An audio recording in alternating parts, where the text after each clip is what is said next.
Hello and welcome back to F1 22 Driver Career Mode. My name's Chris and today we are headed to Mexico off the back of a devastating Japanese Grand Prix. We were on course for a win, I think, or at least a good podium position, and you can see right here, MG UK gave up, said no thank you, I'm done, and we had to retire after about 5 or 6 laps.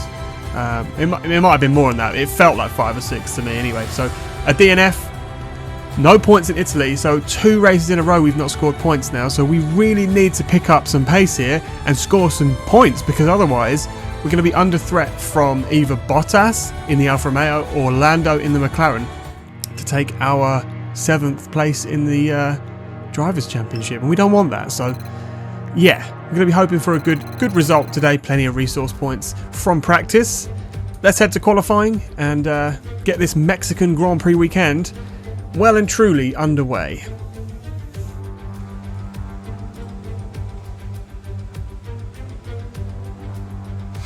And here we are then, on the track for Q1.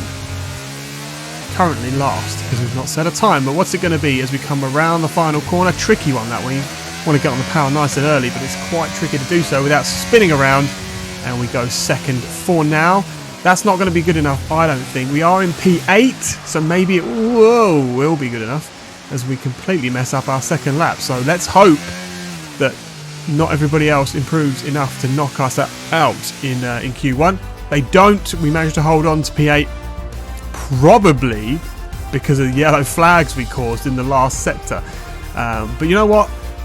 We'll take it. We take those. Anyway, we lose Alexander Albon, Mick Schumacher, Vettel again, Latifi and Lance Stroll. So Aston Martin having a real rough time with the Williams at the moment. Kind of akin to real life, I guess. And of course Mick Schumacher in the Haas. As we head into Q2, this is our second run as we currently sit in P14 and we come across the line, improving by a huge margin and up to P3.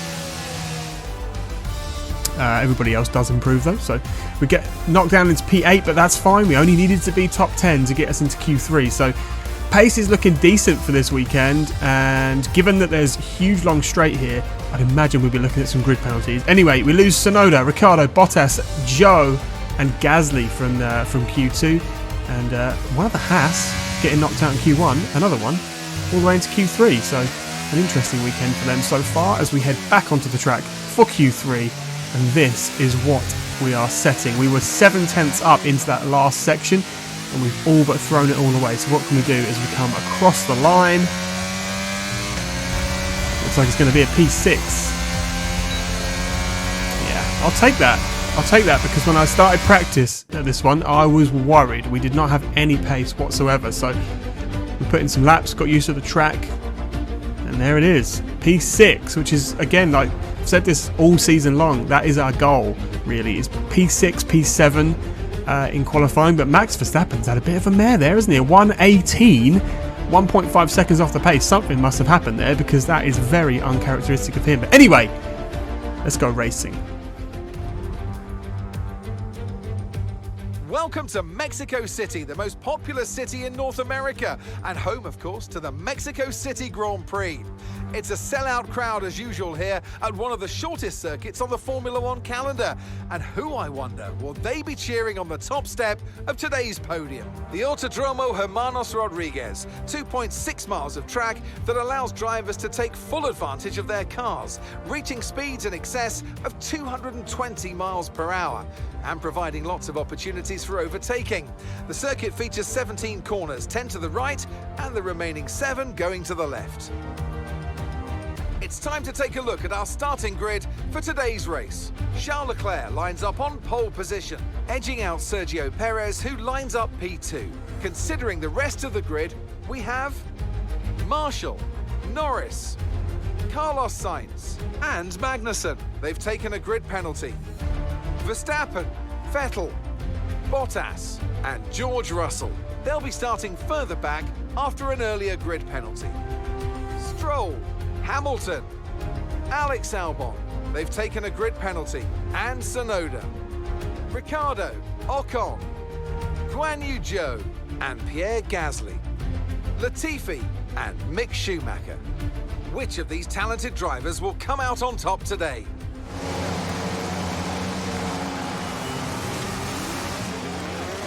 Okay, so everything looks good on the power unit cycles, so let's concentrate on bringing tyres and brakes up to temperature.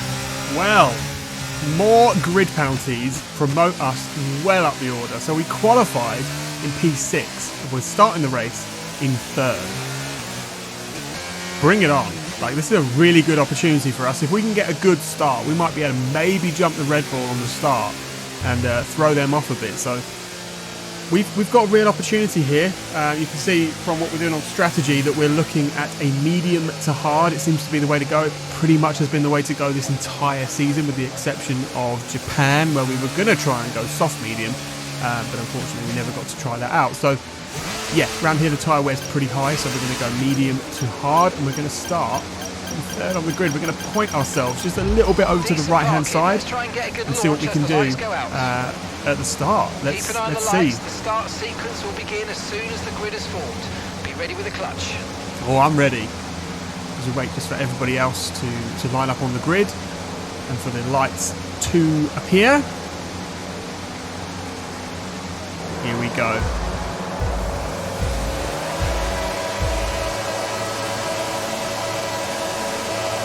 We're underway in Mexico. Here we go then. What an electric start from us. Leclerc has been slow off the line and has been jumped by not only Perez, but we're coming past as well down into turn 1. Can we also get Perez into turn 1? We're about to find out. Look at this. It's going to be almost 3 wide as we dart to the inside.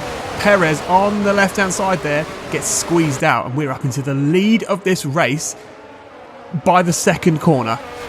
That is an unbelievable start. Carlos Sainz then in 2nd place. I think I said Charles Leclerc earlier, but it's Carlos Sainz. Charles got a grid penalty, but Charles is coming through. He's up into P4 already. Lando Norris down in P5.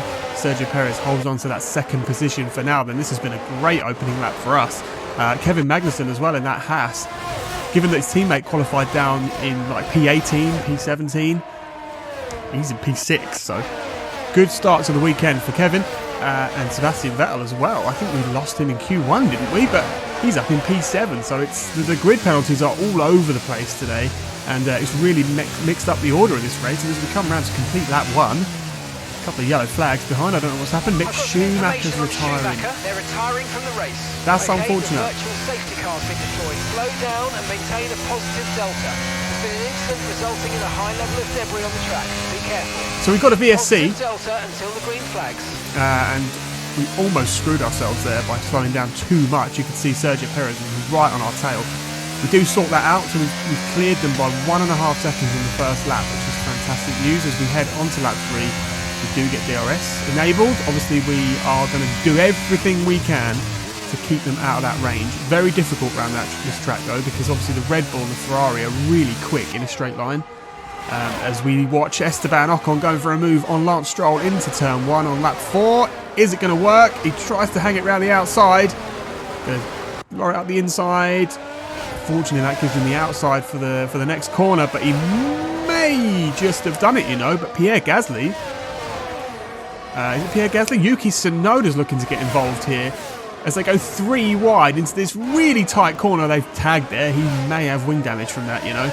As they go, they're still 3 wide, and Ocon comes out worse. Not ideal, so he's down in P14. And yeah, he's into the pit lane. That's unfortunate. So he obviously got damage in that kerfuffle, but we're still out in the lead and 2 seconds in the lead as well. So we could be on for a really, really good result here. Lewis Hamilton having a go at Sebastian Vettel. Easy. DRS overtake. Got the job done before they even got into the braking zone, and that puts Lewis Hamilton into the points-paying positions. Maybe he can make up a few more as the race goes on. Here we are, back on board with us on lap 8. 1.6 seconds the gap then to Leclerc and Sainz. Has obviously got past Perez. Perez not having the greatest of times, but yeah, this is really looking great for us so far. And here are the 2 Ferraris squabbling, which can only be good news for us if they can cause themselves to cost each other time. Charles Leclerc goes for the move, locks up into turn 1, and Carlos says, all right, mate, I'll take the place back. Thank you very much. But as we move on to lap 10, the 2 Ferraris have caught us at an alarming rate. They're right behind us now. They're well within the DRS range. Obviously, at this track, you get a double helping. There's 1 activation zone and 2 goes at it. So it looks like we might have an issue. Hang in there. manage You it. have got to be joking. Why is it always when we're having such a good race that the engine says no? Hopefully it's not terminal. Fingers crossed as we come round on lap 10. The Ferraris are very, very close now. They're about, I mean, pretty much a given that at least one of them is going to go past here. Carlos Sainz is getting ready to size me up for an overtake. Look at this. And is that smoke coming out the back of our car? Yes, it is. And that can only mean one thing. From the lead of this race, we're retiring. It looks critical. Find somewhere to retire as soon as possible. We can't risk you carrying on with this race, I'm afraid. Again, find somewhere safe to stop. We need you to retire. Twice in a row. We've got to do better. We have got to do better. As a team, this is not acceptable. We can't just keep having failures like this when we're performing at the level we are. Our car should be nowhere near the front of the grid. I'm annoyed. That's a spectacular victory, and with it, the championship is secure. It's been a magnificent season, and they thoroughly deserve the cheers of the crowd here today. Tell me, Ant, how do you think they were able to deliver such an incredible result today? I think that smart tyre management on track and very smooth driving definitely assisted in their victory today. That combination meant they got the absolute maximum out of their tyres at all times.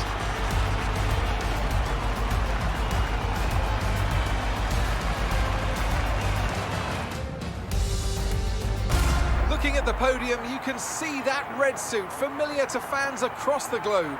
A world-class win for a world-class team. Ferrari, do it again.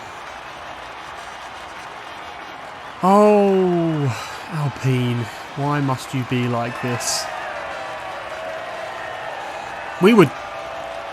I think, even though that the Ferraris were coming through, I want to believe we could have won that race. And if not won it, we could have been on the podium, and that would have been extremely valuable points to hold on to our position in the championship. At this rate, we've not scored any points in 3 races, which is less than ideal. Ferrari absolutely dominated that race, as they've been the entire season. If only they were having this much durability in real life, they'd be doing a lot better. But yeah, they're not messing up strategies. They're not blowing up engines like we are. So yeah, Charles Leclerc wins that one. Lando Norris down in 8th place, so he didn't score loads of points, but he would have closed the gap slightly, which is important. You know, we didn't finish. Mick Schumacher didn't finish. So Sebastian Vettel didn't finish either. Not ideal. Where did Bottas come? I didn't even see that, but we managed to hold on to our 7th in the Drivers' Championship for now. But we really need to start scoring more points, because if we have just one more race where we don't score any points or we don't score good points, Bottas or Lando are just going to come and say, right, I'm having that P7 in the championship. We should be okay in 4th, but again, if we don't score any points, then it's going to be an issue. So got to keep an eye on that. We're going to have a look at our durability. This time around, it was the energy store that failed us. So it's been electrical both times in the last couple of races, but yeah. Normally I'd be saying goodbye at this point. However, for Brazil, my recording screwed up and we've got no sound. So I'm just going to talk you through that weekend and what happened now to get you up to speed. And then the next video will be the Season 2 finale. So what we're looking at here is the sprint race in Brazil. Of course, it's a sprint. We didn't qualify well. We were down in P17 at the start. And we had a bit of a whack at the start, got ourselves some floor damage. But we did make it up to P14 in the sprint race, so it puts us in good stead for the Grand Prix on the Sunday. Esteban got himself up into P10 as well. So as a team, we're looking pretty good for the Sunday. So I'll talk you through that and everything that happens. And then, yeah, the next race will be the finale of Season 1. Hopefully we can hold on to 4th, because as a constructor, that's what we want, right? And then next season, we want to be aiming for P3. But anyway, Sunday on Brazil, Sunday at Brazil, rather, and we got off to a fairly decent start. We more grid penalties promoted us up the order, so we started in P6, I think it was. Ended up in P7 off the start, and then fighting through we're going to get Kevin Magnussen here and go up into P6. By the looks of it, P5 even. Yes, we do. And that leaves us to chase down the front runners. You see Lando Norris up the front there. I don't know what's happened to him, but he's just found some incredible pace. Anyway, we did a 360 a la Max in Hungary. Not quite as elegantly, and we lost a lot more places than he did. So, yeah, we went down the order, but we did fight our way back up, and we started coming back through the field. For some reason, the Ferraris around Brazil just weren't really on it, to be honest. Like, we managed to keep up with them and even overtake. Oh, as we nearly hit Leclerc there. We managed to catch him and overtake him at some point, and yeah, it was really odd, but I guess they've won the championship, so they're just chilling at this point. But anyway, trying to overtake Magnussen again, as we do, swoop round the outside on lap 13, and that puts us up into 8th place. And for the next few laps, Leclerc and Ocon were squabbling, which meant that we could come through and get ourselves up into well, the DRS range of them. We didn't actually mention this earlier, but we started on hard tyres as well, so it's quite interesting that we've been able to keep pace with the medium runners. Even at the start of the race, it wasn't really an issue until we had that spin. So yeah, we're having a little fight with our teammate here. We're going to get past him, and that should let us free to go and chase down Charles Leclerc. On to lap 17. Hamilton comes out the pit lane and is on the hard tyre. Obviously a lot fresher than ours, but he should be able to tow us along, hopefully, and get us up the positions, or at least near the front.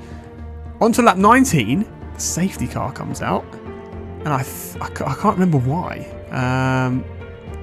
I think one of the Aston Martins had an issue, and we end up...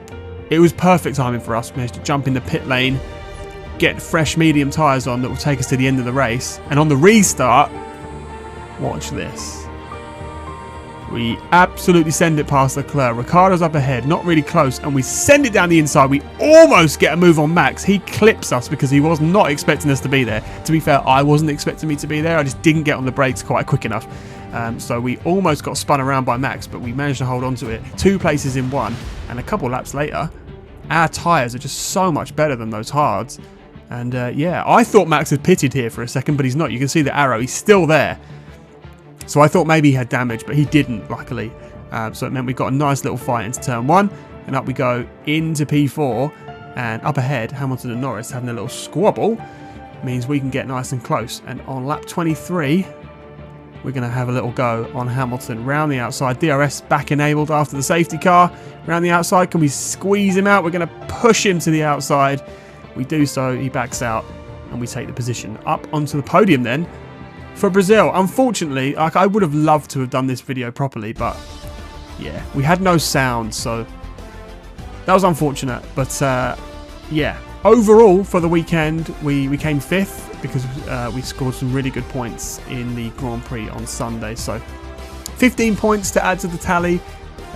Norris, though, scoring 25 is probably going to bring him right up behind us in the Drivers' Championship if he doesn't overtake us. So let's have a little look at that and see where we stand before we head to Abu Dhabi for the finale. Look at that, 1 point in it, which means we have to beat him in Abu Dhabi to hold on to P7 in the Drivers' Championship. We have to. If we don't, we're not getting a P7. So yeah, no pressure as we head into the final race. I don't have a good history around Abu Dhabi, so we're going to be hoping for something of a miracle. I think the constructors might be safe. We've got a decent gap before McLaren, but again, if we don't score any points, it's going to go away. So yeah, a little bit of pressure as we head to the finale of the season. So join me for that one. It's going to be in Abu Dhabi, and it's going to be an interesting race, I think, because there is a lot of pressure to beat McLaren, and Lando's had incredible form recently. Stick around for that one. If you're new here, leave us a little like. In fact, even if you're not new, leave us a little like, drop us a comment, subscribe to the channel for plenty more F1 content, and I'll see you for the next one. Bye.